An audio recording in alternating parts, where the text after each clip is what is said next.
At 18,000 revolutions per minute, this isn't music. This is the scream of science. This is the inner world of pneumatic valve springs, of mean effective pressure, 300 brake horsepower per litre of displacement. The quest for the perfect four-stroke V8 naturally aspirated reciprocating engine. EJ milk? Yeah. This is Formula One. Oh, lovely. There we go, boys. All right. I think we know which one's Eddie's, right? Jake. That'll be me. And EJ. Oh. No one would have guessed you to come up with a little stunt like that, DC. Well, don't drink it all at once, and it's hot. Be careful. Well, thank you for the tea. Thank you for the invite as well. Let's start by going all the way back to Australia. Were you excited about the new season? I was very excited. I was nevertheless very disappointed because I was eagerly awaiting Robert Kubica. I wanted to see what he could do. And if you can recall, that Renault car was very quick at the beginning of the season, and I think he could have been a big force. Formula One driver Robert Kubica has undergone surgery after a high-speed crash in Italy in the Ronde d'Andorra rally. I called straight away, and it was an hour after, and they said we're not very much worried about his hand, his life. Surgeons are trying to repair the driver's right hand. There were fears his hand would be amputated, but according to his surgeon, Kubica is likely to regain full use, but it could take up to a year. I don't know what was going on as to why and how he was allowed to do that rally, but not alone did it hurt him, but it hurt Formula One, and I was disappointed he wasn't there. Of course, before the season even got going, there was pre-season testing, and long gone are the days when you hardly know what's happening at the tests. And every time I checked what was happening, McLaren were either retiring from the testing, stopping out on the track, or posting slow times. How stressful would that have been for the team, do you think? Hugely, because you never really have enough time to catch up. And here was a great team, McLaren, many times champions, and they're floundering. It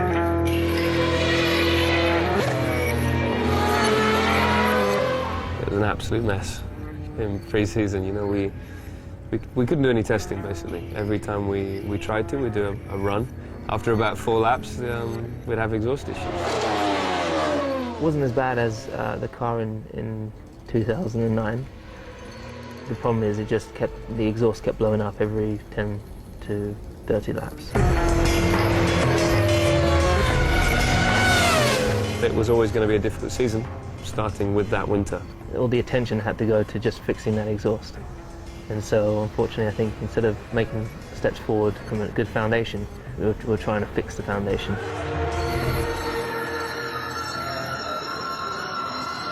McLaren, can they really mix it up with Red Bull after so many difficulties in the last few weeks? Hamilton gets it onto the front row from McLaren. The team were amazing at turning it around. We had great performance, which was a big surprise for all of us. It was a pretty messy winter, and I was amazed when we got to the first race that we had the pace that we did. Great effort from Lewis Hamilton, well done, up in second place on the grid. He'll have nobody in front of him apart from just to his left, this man, Sebastian Vettel. Thank you, Sebastian. Thank you, Sebastian. Good luck this year. Very much. Obviously, I've got the number 1 on my car, but the number 1 doesn't make me 2-3 tenths quicker a lap just because I have got the number 1 on the car. It doesn't give me extra horsepower or extra ability, so I still need to push like mad to go fast and try to go faster than the others. And we start, from 0 points. Mentally, how was he going to be able to go forward from, I won't say being gifted the World Championship, but what he didn't have to do the previous year was all the pressure. He came slowly, won the World Championship. How was he going to develop? Was he going to be still dominant? Would he push on forward? I love what I'm doing, and yeah, so here we go again. Vettel gets away well from pole position. Webber follows him closely. And a look at the lead that Vettel has. Then the leader pits then. Sebastian Vettel pits. Here's Button, and he's doing a nice job of holding up Vettel, isn't he, for his teammate? Oh, incredible pass there from Sebastian Vettel, obviously on the fresher tyres. Hamilton's just had a really bad lap. His undertree's broken, Martin. That is a critical area of the car for performance. A few corners to go then for Sebastian Vettel. He's driving to the line for his 11th Grand Prix victory, Red Bull's first Australian victory. And this is a great drive from Lewis Hamilton. So much hard work by the McLaren team to get Hamilton over the line in second place. Thank you, boys. Fantastic race. Pretty ominous, isn't it, that performance from Red Bull? He just came back with that little extra sparkle that you can pick up from a World Championship. So all of the questions that you had actually were answered for us there in Melbourne. Happy birthday, dear Casey. Happy birthday to you. The best part of it was his birthday celebrations. I enjoyed the cake episode so much. As far as I was concerned, Sebastian Vettel went up in my estimation. Anyone who could do that to you, full marks. I still have cake in my ear. This is a direct battle between McLaren and Red Bull. Vettel crosses the line and takes pole position. That was a devastating performance. The reigning world champion, leading the World Championship, wins again here in Malaysia. 2 races in, and Sebastian Vettel is 50 points on the board. I mean, He just was so calm. He was in a comfort zone, and so therefore it was effortless. He just blew everybody away. So the first 2 races of the year, same winner, and we're starting to think, hold on, is this going to get a bit monotonous? Yeah, you say that. We then go to China and we get a different winner. That weekend, I think stand-up memories are being in the garage and not possibly not being able to make it to the grid. This is high drama at McLaren. Just a little more than 5 minutes to get this job done. You can see our camera 2 now is being pushed back because there is a stench of petrol in this garage. I was just really cool, really calm. Probably one of the, I think just from years ago I used to watch, when I was watching Formel 1 and I'd see Michael in a pit stop, and when the flames are going on in the car or something's going on, I used to see he just didn't move. And I always thought from that, he must be very, very calm and composed. So I always try to catch that and to try to do the same thing. Lewis has made it out of the pit lane with 35 seconds to spare. And then we got out, got a good start straight up to, I think it was up to second.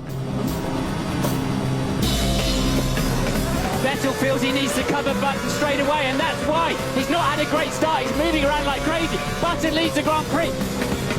We believe it's Jenson Button that's coming in first, and so does Vettel. And look at that, he's in the wrong pit. He stopped in the wrong box, and crucially, Sebastian Vettel gets away first. That was a terrible mistake there by Jenson Button. Yeah, it was, that was one of my most embarrassing weekends, I think, of my career. And maybe I shouldn't be mentioning this because people have probably forgotten. How did he do that? That completely destroyed my race, really. Hamilton shapes up for a look at Button. And he's got a tremendous slipstream down the pit straight. And Hamilton fancies a look up the inside into turn 1. And Button had to give him some space. A beautiful move. And then obviously had a good battle with Sebastian as well. Look at Hamilton, this would be for the lead. And Vettel has to go defensive. And he just leaves Hamilton enough space. Very few opportunities arise throughout a lap to overtake. And I'm sure not everyone would have overtaken in the same place that I would have. Vettel looking more in his mirrors than he is ahead. And he's looking up the inside, he's through! Hamilton takes the lead! Absolutely brilliant! One of the very rare moments that I had the chance to overtake him during the whole season, so it was a good feeling. Lewis Hamilton brilliantly wins! Oh, that was amazing, thank you so much!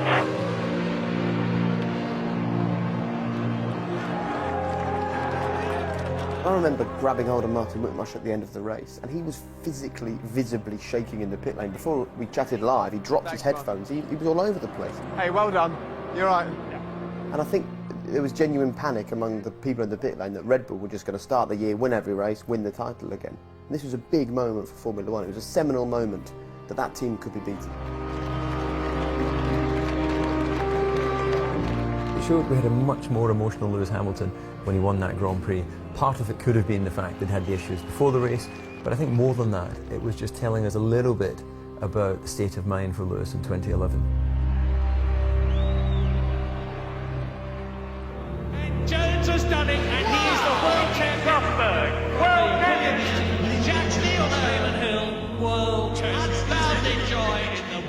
It's the worst start to a Williams Formula One season in their history. It felt sad, didn't it, this year, watching Williams really struggle. Less than 1% of the points of Red Bull.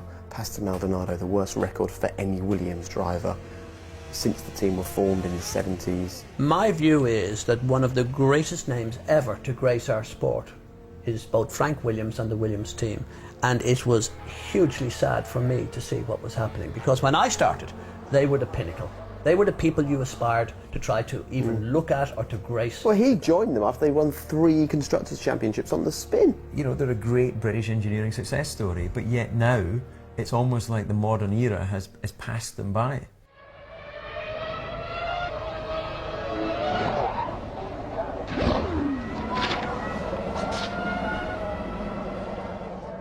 So we arrive in Turkey with Sebastian having not won his first race of the season. As he looks to get back to winning ways, he has the worst possible start to the race weekend, doesn't he? He's still very young in his career, but it does seem that he's able to use the free practice for exactly what it's intended for, to explore the limits, to find out exactly what's his game plan when it comes to qualifying in the race.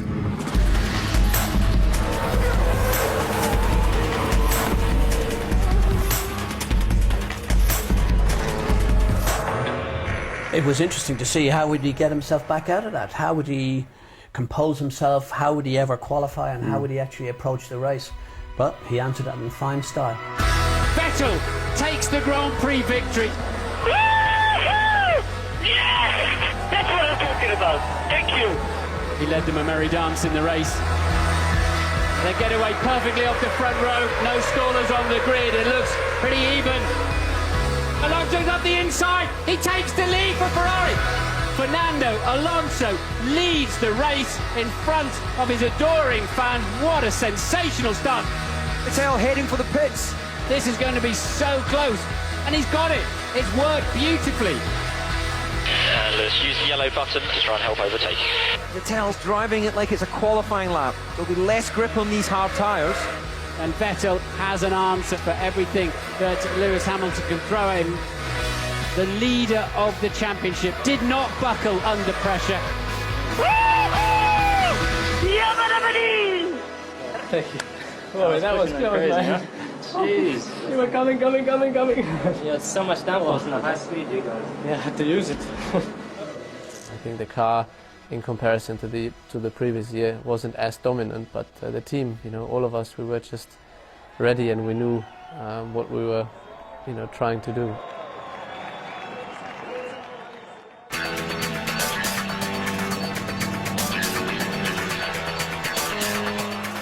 So Seb picks up that win in Turkey, he picks up the win in Spain, then we go to Monaco, and it felt that weekend like he really got the luck.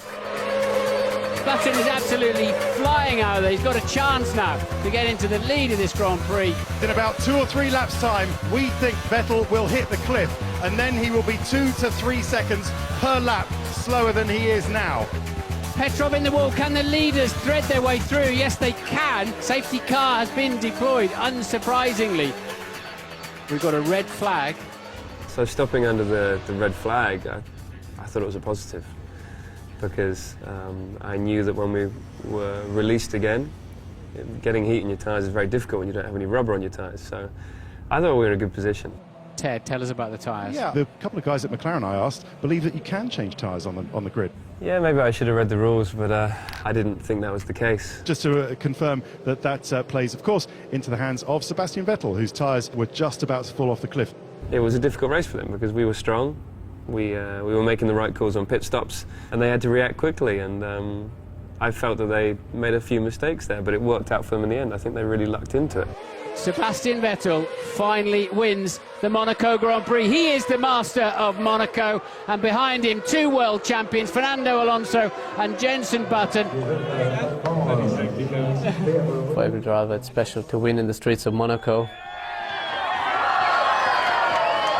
Also the way that the race happened, where it seemed lost at some stage already, and we got it back. It was tasted very sweet. I think the most unlucky person that weekend was Lewis Hamilton. He arrived there in attacking style. He was almost like mentally he could visualise his name on the trophy, and then it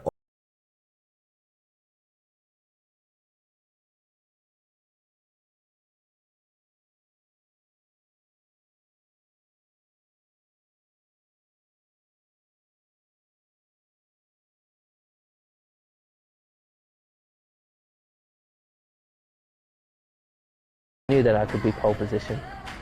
I had extra time in the bag as well, so it was definitely tough when I didn't get it. And we've got a crash then. So we've got Perez, and that's a heavy crash. Red flags are out. That's another situation where you just have to rise above it, and unfortunately that weekend I didn't.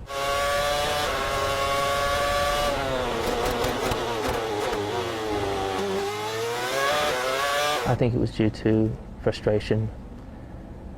I have to admit it was due to frustration. You know, at the end of the day, I'm only human.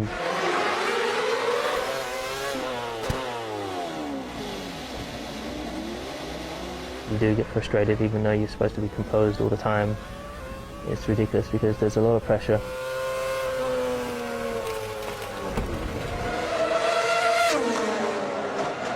You're put in an awkward position on the back foot, and then you are generally expected to somehow pull out miracles.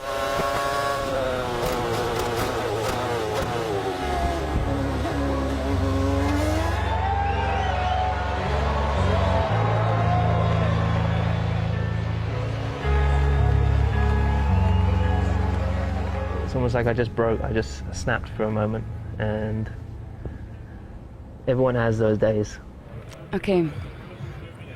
Lewis, a pretty eventful day, and I imagine a disappointing day for you. Have you just been at the stewards? What's the latest? You know what? I've been to the stewards. Out of 6 races, I've been to the stewards 5 times. It's a joke. It's an absolute freaking joke. You know, you can't overtake here, and you very, very rarely do you ever get an opportunity. And I was quite a lot quicker than Massa. I went up the inside, and the guy turned so early, and just turned into me, so I tried to go over the curb to avoid him, and we're stuck together. So I mean, it was just and of course I get the penalty, which is usual. He held me up in qualifying and I got the penalty. He turned into me and I got the penalty. It's ridiculous, man. I mean, these drivers are absolutely freaking ridiculous. He's stupid. Why do you think you're so magnetic to the stewards? Maybe it's because I'm black. That's what LEG says. I don't know. I think that when you have tough days in your career, I think they always feel the same. There's no lower you can really go, generally. So you hit the bottom, and it's, you know, the deepest part of your gut and your heart. It's just that I go there every now and then. That was the one race that I needed to reassess my opinion of Lewis Hamilton. Up to that moment, I had thought he was the most exciting young driver that I'd seen for a very long time, and I thought that was one of his poorest ever races.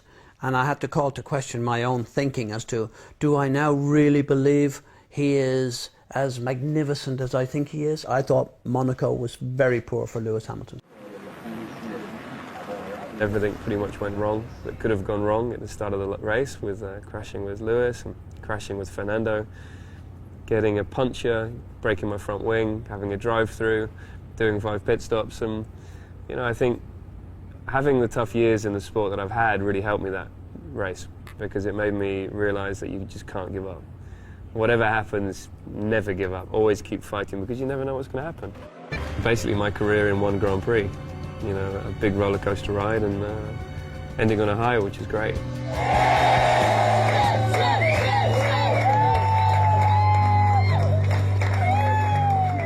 Well, I have to be politically correct, don't I? So. You don't? I do. Yes, I do. So I'll just say that it was just an unfortunate situation, and you know, it's very difficult to see in those. Again, I think I was another race where should have been higher up, made a mistake, a little bit frustrated myself, and rather than wait for a clear opportunity, I went for one that was 50-50. Which was unnecessary, really, but I did it, and I paid the price.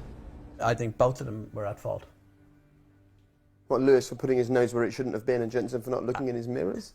Jensen knew he was there. Don't you kid me. Jensen knew he was there. The clever use of the radio by Jensen straight away, wasn't it? What was he thinking? What do you think? I think Jensen took the racing line. Did you think Jensen, if you were in Jensen's seat, you'd have known he was there? Of course he knew. Yes, of course, there you are. He But knew he was there. Running count, stop. Another top race. And utterly dominant performance yet again from Sebastian Vettel.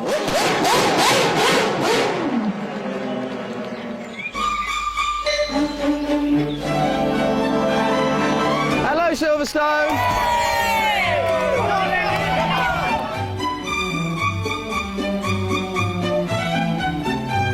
So, welcome then. Here we go, British Grand Prix. Yeah. Another win for Vettel. Well, let me just check out this. It's fantastic. I think it's as much the experience as it is the actual Grand Prix itself. You still got your pyjamas on. Lovely. Here we go then, guys. The 2011 British Grand Prix at Silverstone. You know the thing that I really love about coming underneath this Welcome to Silverstone bridge? Go on. Is that picture of me looking much younger. Alonso does a new fastest lap of the race. He's absolutely on fire. Once again, Formula One didn't disappoint with a bit of political controversy. For one weekend only, the FIA said, no blowing your diffusers. And remember all the rumour in the paddock? Was this, you know, the FIA favouring Ferrari? Was it just the natural ebb and flow of controlling what is a very complicated sport? Sebastian Vettel got away better. Vettel leads from Webber. There's Hamilton down the inside, McLaren against McLaren. Michael didn't expect Kobayashi to come back onto the racing line, but there's no question that's a misjudgment from Michael. Hamilton up the inside towards Cops Corner. Will he have enough grip when he gets? Okay, Lewis, current level of fuel saving unfortunately is not enough. We're going to need to do some more to get to the end of the race. Wins the British Grand Prix. And Massa's through. Massa's through. Oh, there's contact there.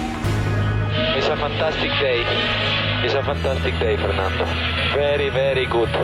Fantastic race for us, and you know, winning a Formula One Grand Prix is a very special feeling. But winning at Silverstone, which you know, the tradition, the history in Formula One in the UK is the best, and you know, has been a fantastic feeling. It was a nice weekend in general with the 60th anniversary of the first victory of Ferrari. It was quite a mix of feelings there as well. So whatever the reason for changing the rules from one weekend only, it worked brilliantly in Ferrari's favour and gave them their only win of 2011. Not good enough. By Ferrari standards, of course it's not good enough, and you have to understand that they're the biggest team and they've got the biggest fan base. And it was a disappointing season. Alonso was there, yes, he got the podiums, but you know, he just didn't dominate like he did the previous year. A bad year for Ferrari. Well, indeed, the previous year he had 5 victories, 10 podiums. This year, again, 10 podiums, but only 1 victory. So it did show a big drop-off in form. He's got absolutely no grip. Alonso's pace really been nowhere, has it? And let's have a look at Alonso gyrating on the brake pedal. Every day in the Italian media, there's something written about the Ferrari Formula One team. That's pressure. Oh, and they've got Massa there, heading off into the gravel. I give up. What? Ooh, that's not a nice message for a team to hear. Never thought I'd hear him say that. I give up. Everybody knows already now we have a correlation problems between wind tunnel and track, so we were putting new pieces in the car from February to April, more or less, that in the wind tunnel they were working okay, but in the track they were negative. So we found ourselves with a car in April that was slower than the February car. We understood this maybe too late, and that was the biggest mistake of this year, the biggest problem we faced. So something that obviously you need to avoid if you want to fight for the World Championship, and something we need to improve for next year.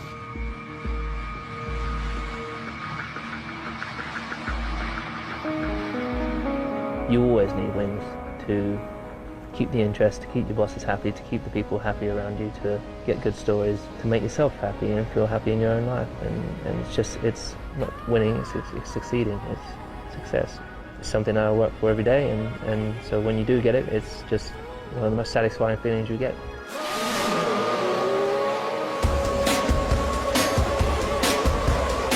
And it's neck and neck at the front, but Hamilton in the second phase of the start takes the lead of the Grand Prix.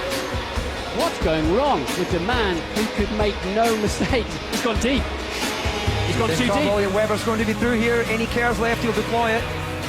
And Lewis now then is back in the slipstream, and he comes up the inside using the extra straight line speed. And Webber, though, can he go around the outside of turn 2 and reclaim that lead? I can't see Lewis yielding that one too easily, and he doesn't. Hamilton then He's fancies round the outside. He's going to make this one stick. Another brilliant move from Lewis Hamilton. Where have we seen this many mistakes from Sebastian Vettel? Lewis Hamilton wins the German Grand Prix. Wonderful drive. Great go, guys! Great go! That was amazing. Amazing. Felt great to overtake Fernando. Huh? Lewis, I have to say one of the best moves I've seen for a long time actually was on the outside. Thank you. Passing Alonso. It felt great, and that means a lot that you would say that. Thank you. The greatest compliment I can pay him is I'm really sad he's not driving for us still. So, thanks, Jensen. Well done.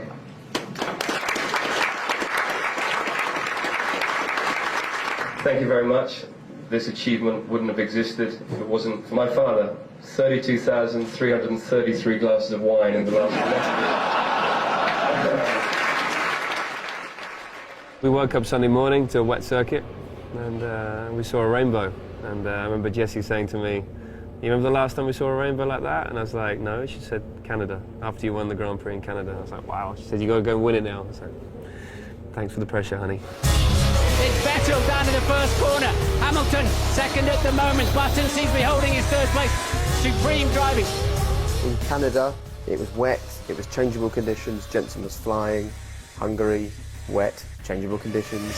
Button takes over second place. Certainly with McLaren, with the current regulations, he's shown himself to make very good decisions on when to go on the tyres. Button takes the lead of the Grand Prix. Maybe it's from when I was karting. Before I started racing, my father wouldn't buy me any wet tyres when it was raining. I had to run around on slicks. He said he wanted me to learn how to drive and rise in the wet. He says that now, but basically he just couldn't afford to get me any wet tyres or couldn't be bothered. Button brilliantly wins the Hungarian Grand Prix, the class of the field. For me, the car felt great in those conditions. I could feel my way around the lap pretty well, and a very special victory in my 200th Grand Prix in Formula 1. Good work, mate. Thank you, thank you. Good call. Actually, I think he's driving better now than he did in his Brawn days. I thought he had an outstanding season, and for him to win this race on his 200th Grand Prix was remarkable. The sensation of Spa has been Germany's 22-year-old Michael Schumacher in the Jordan Ford team. Today, he starts 7th on the grid. An incredible achievement. And Eddie, we arrive in Spa just to make you feel really ancient. 20th anniversary of you giving Michael Schumacher his debut at that track. You know, I was critical of Michael continuing and starting again his career in the second go. And, you know, here he was qualifying 24th. I think he lost a rear wheel, didn't he? But he did himself proud. He did an unbelievable race. I think he got up to 5th place in the end. That was one of the great drives for Michael Schumacher. Michael Schumacher, P5, very, very good drive from last on the grid. So now we sort of start our run into the end of the F1 season, and Belgium, Monza, Singapore, 3 races, 3 poles for Sebastian Vettel, 3 wins. The guy's flying at this stage. Are we witnessing one of the true greats, the legends of the sport? Vettel, this time he's going to go down the outside.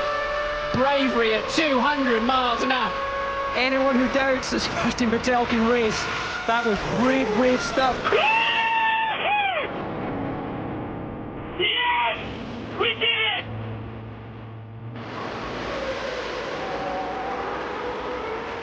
Fantastic set, brilliant drive. You're 1 point away from achieving the title. I remember pretty well, I mean, after all the races, I get the results printed out, and on top of it is the championship ranking. And the first thing I do is rip the page off and throw it away, because it doesn't matter at that stage. Paul Di Resta in 6th place. Sensational drive in his first Singapore Grand Prix. So, Paul Di Resta, how impressive a drive was that? Well, to do his best result in Singapore was a big moment, because that track is physically challenging for the drivers. You had to manage the tyres, street circuit, one mistake you're in the wall. So that really cemented his reputation this year. Paul Di Resta, what a start for his first Grand Prix. Kept it nice and tidy on the first laps, kept out of trouble, and he finds himself right up behind the 2009 world champion. You know, he took an unusual route to Formula One coming up through touring cars and absolutely delivered what I think is the key to great performance in Formula One, qualifying speed. He'd out-qualified his teammate how many times in the first 9 races? 7 of the first 9, yeah. And great qualifying at Silverstone where he was 6th in the grid at his home Grand Prix. And he has not only managed to be the Rookie of the Year, he's established himself in the sights of the top teams as a future great. So then the season takes us to Japan. We know that Japan's important to Formula One and Formula One's important to Japan. But that weekend of all weekends, sport wasn't actually the most important thing at all. A massive earthquake has hit the northeast of Japan, triggering a devastating tsunami. Miles inland, washing away everything in its path. Thousands are feared dead. World about the risk of a nuclear disaster in Japan. Increased radiation is a catastrophe at the Fukushima plant.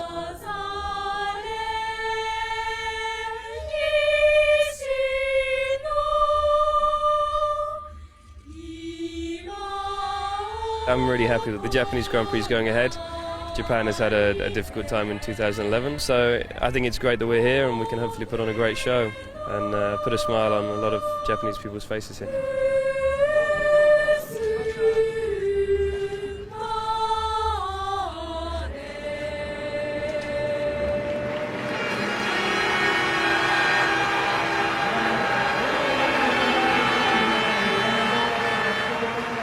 Well, I try not to think about, the championship. So that's why I think it was difficult in Japan all of a sudden, because we're focused on Sunday and focused on the race. And yes, we knew we had the opportunity to win the championship already there, but really we were only focused on that race. Save #1, be a champion again!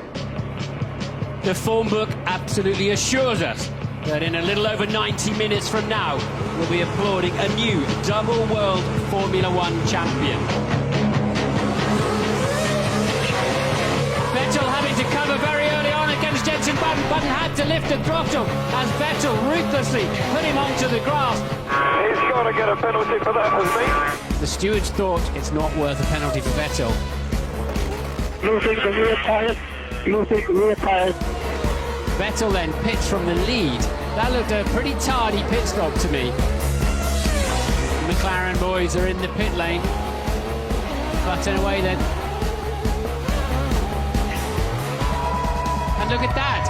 Look at that. Button is ahead of Vettel. As soon as I saw myself come out the pits in front of Sebastian, looked in my mirrors and saw him behind, I knew that it would be a very different race to what we had experienced with Sebastian most of the year.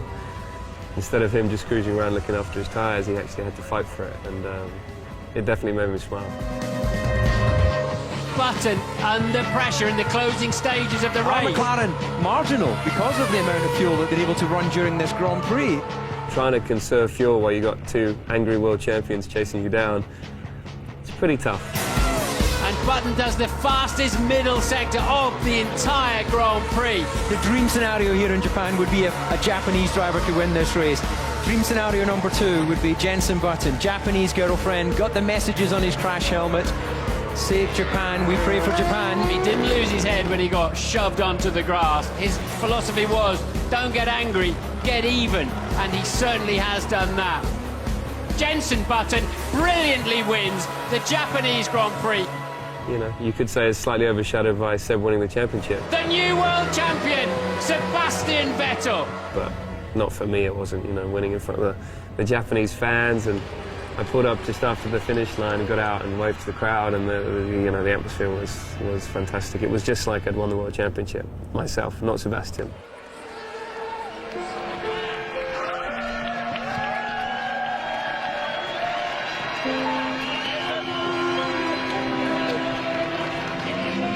Sebastian, you're the 2011 world champion. Well done. Thank you so much. We took nothing for granted, and we did it.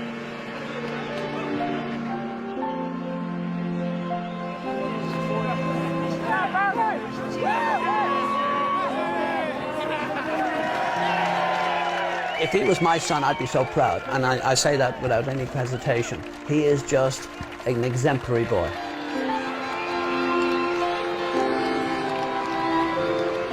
I've never seen my missus cry at Grand Prix before, so even when I've won a race, so it means a lot to her. It's her home Grand Prix, and it's, yeah, when she cries, it's difficult for me not to, but I'm going to try and hold it together right now.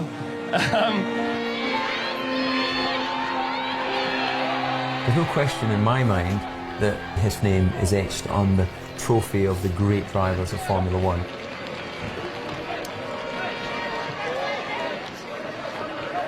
Sebastian, come and stand here.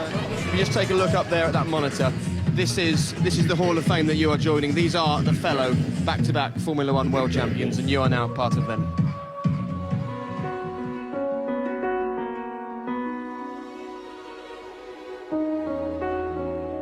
Just seeing those sort of heroes is already very emotional, because I think you know, that's one of the great things about Formula One. There's a lot of history and tradition, and in a way you can compare yourself to that.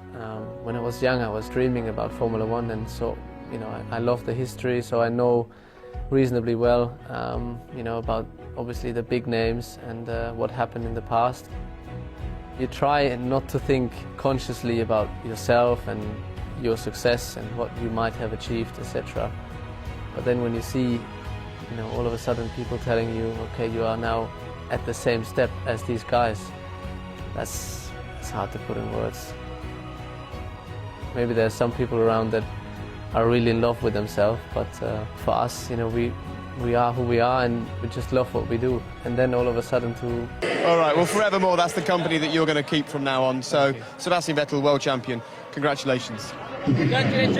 Well done.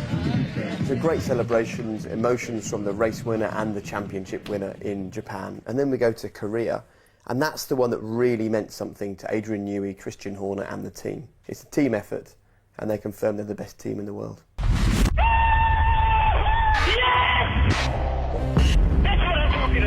No matter how hard you try, you can't stop us now.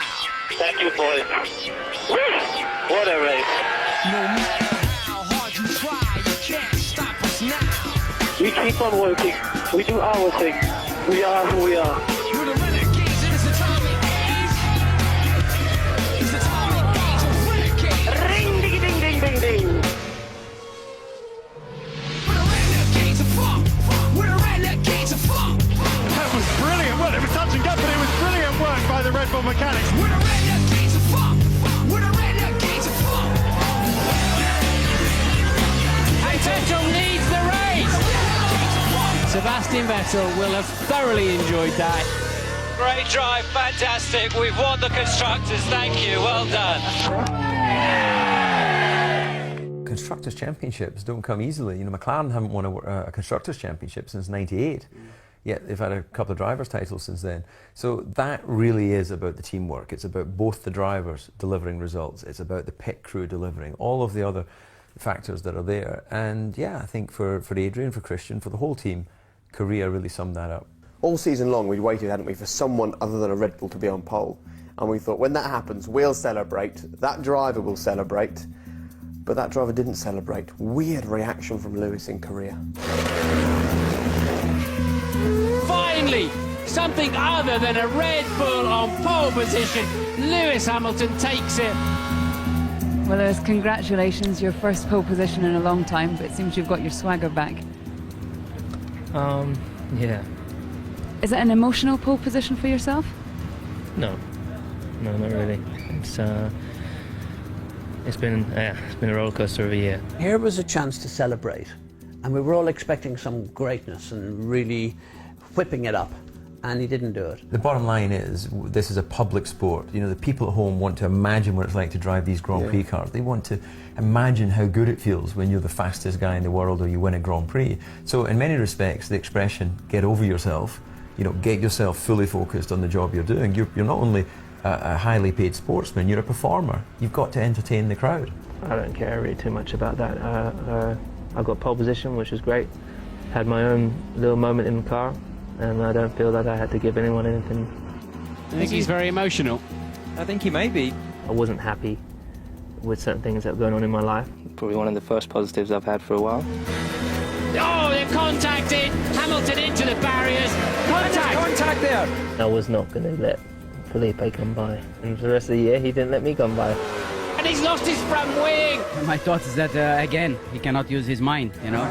Good job, Very good. There you go. How many times with me this year? So many times. They just keep doing it. Can't see anything out of my mirrors. Massa, by his own admission, had a bad season, and he should not have been using the same part of the track as Hamilton. Hamilton should have been long gone. That car was better than the Ferrari. I think Lewis put himself in a situation and he suffered as a result. We're on board with Lewis Hamilton, who is getting close now to Felipe Massa. Oh, he's got up the inside this time. That's interesting. Jenson Button, another fine second place for him. Being outraced by a teammate on a regular basis is something that's new to you, isn't it? Yeah. Yeah, I mean, what can I say? Jenson was doing a better job at the time. He's in a good place. He's got great people around him. His dad's always at the races. You know, he has his girlfriend there all the time. He has his manager. He has his people around him. So he's in a very good place, and that's the challenge for every driver. We all want to get that. I think I kind of lost that for a moment, but I'm trying to deal without it. I think I'm doing okay at the moment. We saw vulnerability in 2011 that we never had seen before. We saw emotion. He continued to give great headlines during the course of the year, but not because of great performances on the racetrack. You know, we had a few of those, but it was more to do with his on-off relationship, you know, not having his father as part of his management anymore, putting 19 management, which are, you know, more famous for music industry and David Beckham, people like that. So there was a lot of headlines that he gave, which are not the sort of headlines you want. You just want to have winning headlines. I've had lots of weekends where I'm up against the media, but it's always good to come back fresh and come back and rise above it. Then everyone just shuts up. The race in the desert is underway. That's even between Vettel and Hamilton down in the first corner. And we got Vettel off with a puncture. Sebastian Vettel punctured right rear. Vettel comes into the pits and his luck has run out. Never thought I'd be saying that this year. Hamilton is back, and so are McLaren. I want to dedicate this one to my mum. Happy birthday. Thank you for coming. Just always wanted to be here for him, but, you know, we're here today, and it's been such a wonderful experience for my birthday as well, so. You know, you've spoken about the bubble that you referred to that Jenson has around him. What can you do to get into a happier place, to have people around you that just make you feel like you're walking on a cloud? I think I just need to invite them. So we've talked about how exciting it's been at the front. It was exciting this year in the midfield as well, wasn't it? I guess Renault will be the most disappointed of the midfield teams. Well, they will indeed. They had a great innovation at the beginning of the year, blowing the front of the diffuser, which then energised the whole underbody of the car. Petrov then gets his first podium. Brilliant performance. 2 podiums out of 2 races. Well done, well deserved. But for some reason they weren't able to develop that during the course of the year, so their performance stalled and they found themselves firmly at the back end of the top 10.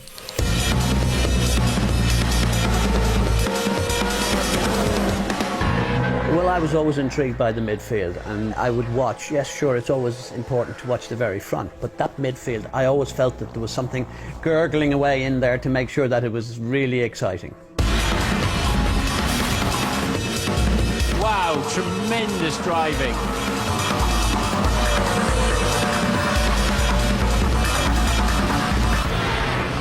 Let's talk about the teams that generally occupied the back of the grid this year. And once again, Virgin finished the year as the slowest team in Formula One, the 12th team out of 24. Good enough? Well, that's remarkable, because I always was looking at HRT as being the guys bringing up the rear. You know, they turned up in Melbourne with the car still being built during qualifying. Hispania are a waste of talent and petrol as far as I'm concerned. But yet, the way the system is in Formula One, they actually finished in front of Virgin in the championship for the second year running. So Virgin have a long way to go before they can be considered a serious Formula One operation.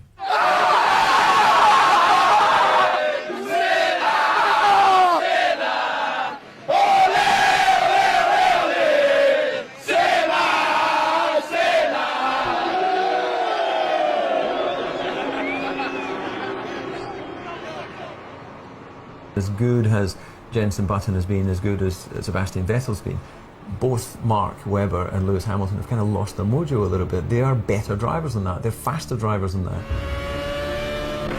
Webber then fancies a run. Oh, they're so close. Come back, turn around, David. It's all right. They didn't hit each other. Away from the screen. I thought, incredibly brave move from Mark Webber there.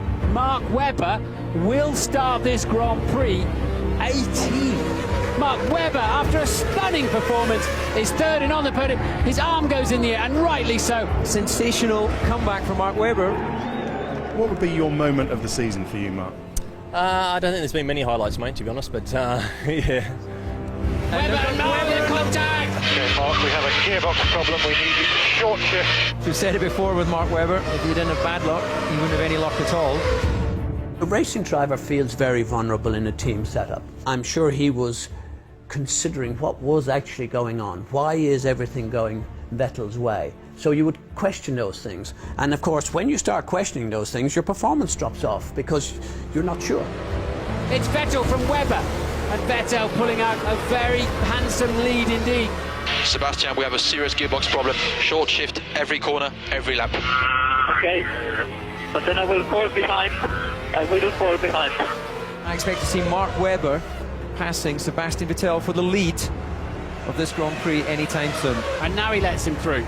Well, of course, team orders are allowed in Formula 1 now. He's been a loyal servant to Red Bull, and Red Bull have very much returned that favour today. His car has run absolutely faultlessly. Mark Webber wins the Brazilian Grand Prix. The fist is in the air. Why, as a driver, would you pull over the way he did? It was emphatic. It was in front of everyone. He was actually making it clear that he was moving out of the way to let Mark go. They didn't think the car would make it to the finish. So why hold up Mark and put him in a situation where he might end up losing the race or fighting with McLaren later in the race? Let him go, let him get some clear space. I actually think that Mark fully deserved that victory. You know, he was great around the Brazilian racetrack, but it is remarkable it took him so long to get the win. So for this coming season, 6 world champions on the grid with the return of Kimi Räikkönen. That's a quarter of the grid have won the title, David. It's remarkable. I don't know if we've ever had a statistic like that before. And such different personalities. The way they'll interact with their teams, the way they'll try and develop the car, the way they'll race it wheel to wheel out on track. Please give us a great racing season. You guys outside of Red Bull, you better get your thinking cap on because there's a big job in front of you. Well, guys, once again, it was wonderful to share the world with you in 2011. I look forward to more of it in 2012, but I'm afraid to say your audition with the Spoons didn't make the final cut. So we've got a proper band to celebrate the best bits of the year just gone. Here's to 2011. Well done. Proper band. Well done, boys. Well done, DC. Well done, Jake. EJ, couldn't have done it without you. Oh, we could.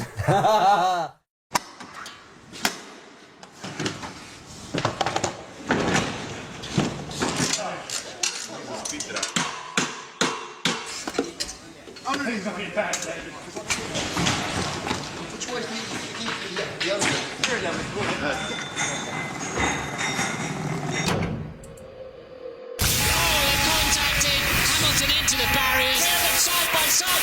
That was amazing, thank you so much. And look at that, he's in the wrong spot, in the wrong box. Yes, and yes again. And Alonso leads. Magic paddle, Michael. Magic paddle. Great job, guys, great job. He's got out, Button leads the Grand Prix. Brilliant, Jensen. Absolutely brilliant. Am I really watching what I'm watching? Because this is just the best racing. The new world champion. Yes, baby. Yes. That's what I'm talking about.